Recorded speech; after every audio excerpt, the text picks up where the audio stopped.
రాజమండ్రి సమీపాన చిందిన నీ రక్తం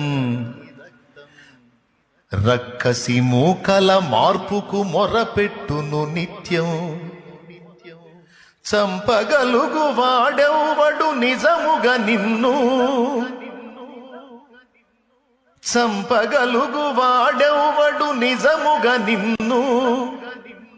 చావును గెలిచిన యేసే లేపుతాడు నిన్ను. ధన్యుడవో అన్న పగడాల ప్రవీణన్నా,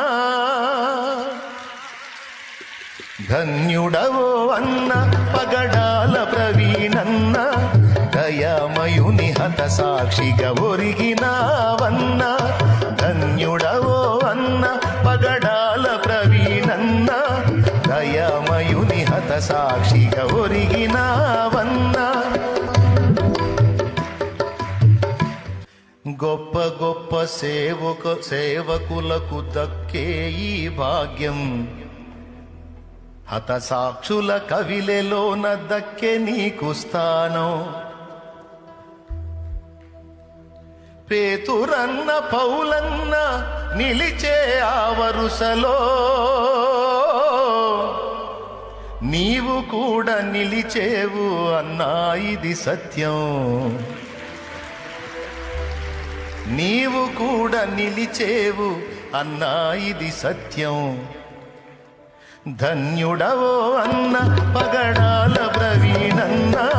దయామయుని హత సాక్షిగా ఒరిగినావన్న. ధన్యుడవో అన్న. దేవునికి స్తోత్రం.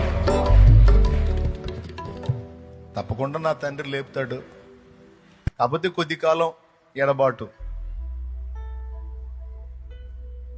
ఏం చేయగలరు? దేహమునే చంపగలరు కానీ దాన్ని శాశ్వతంగా చంపగలరా? నిజంగా చంపేయగలరా?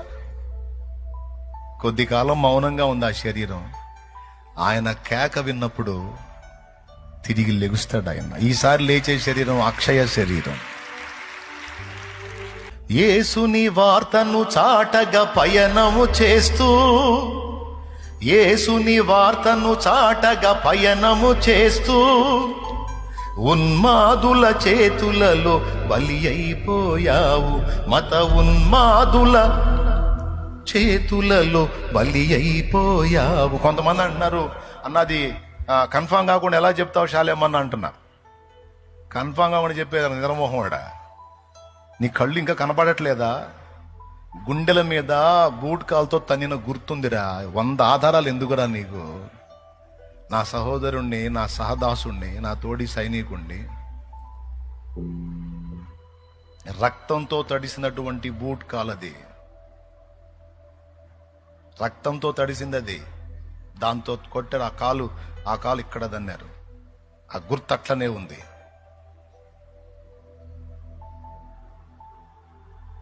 అరే, ఎన్ని బైక్ యాక్సిడెంట్లు చూడలేదు? అంత హైట్ నుంచి కిందకి పడ్డాడని ఇంత సేటు చెప్తున్నారు కదా. బైక్ ఒక దగ్గర పడితే మనిషి ఒక దగ్గర పడతాడు, అంతేగాని మనిషి మొత్తం పోయి కావాలని దాన్ని పైకి లేపుకొని దాని కిందకి జొరబడి పండుకున్నట్టుగా, తన మీద బైక్ను పండుకోబెట్టుకున్నట్టుగా చనిపోతాడా? ఆ ఫోటో చూసినోడికి ఎవడికైనా, మైండ్ సరిగా పనిచేసినోడికి ఎవడికైనా అర్థమైపోయింది.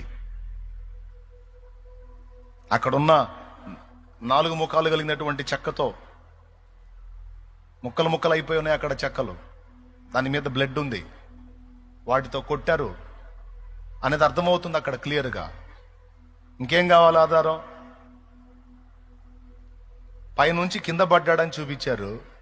పడ్డప్పుడు దాని కిందకి ఎలా మనిషి పూర్తిగా ప్యాక్ అవుతాడు? బైక్ కింద సైలెన్సర్ గాలి లోపల వాతబడింది అన్నారు. మరి పైన ఫ్యాంట్ కాలకుండా లోపల వాత ఎట్లా? రాడ్తో కొట్టింది అది. రాడ్తోనో కట్టెతోనో కొట్టారు, బలమైన దెబ్బ తొడ మీద.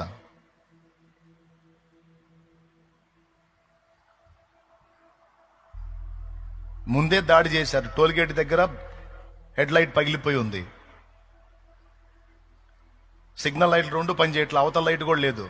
ఒక్క లైట్, యువతల పక్క ఉన్న లైట్ ఒక్కటే వెలుగుతా ఉంది.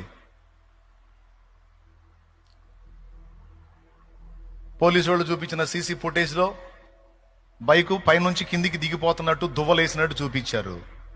దానికి హెడ్ లైట్ పగిలిపోయింది. ఈ బైకు కిందకి దిగేటప్పుడు లైట్ ఫోక్స్ కనపడుతుంది. ఎట్లొచ్చింది? అక్కడ పగిలిపోయిన హెడ్ లైట్ ఇక్కడ సృష్టించబడిందా?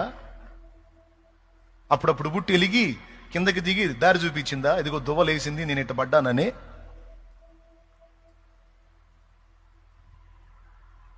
అర్థం కావట్లేదా క్లియర్గా? ఎట్లా చెప్తారంటే ఖచ్చితంగా అర్థమైపోయింది. ఇంకా బోల్డ్ అన్ని ఉన్నాయి.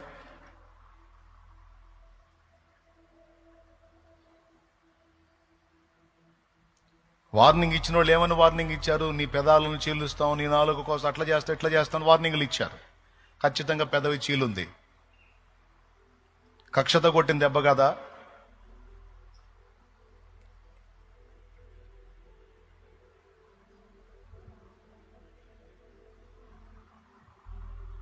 బైక్ నిండా రక్తం చిందుంది.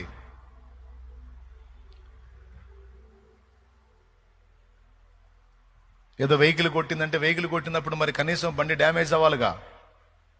బండి నీట్గా తెచ్చి ఆడబెట్టినట్టుంది. ఇంత దెబ్బ లేదు దానికి. తల తీసుకెళ్లి దానికి పట్టా పొడిసినట్టు అర్థమవుతుంది అక్కడ.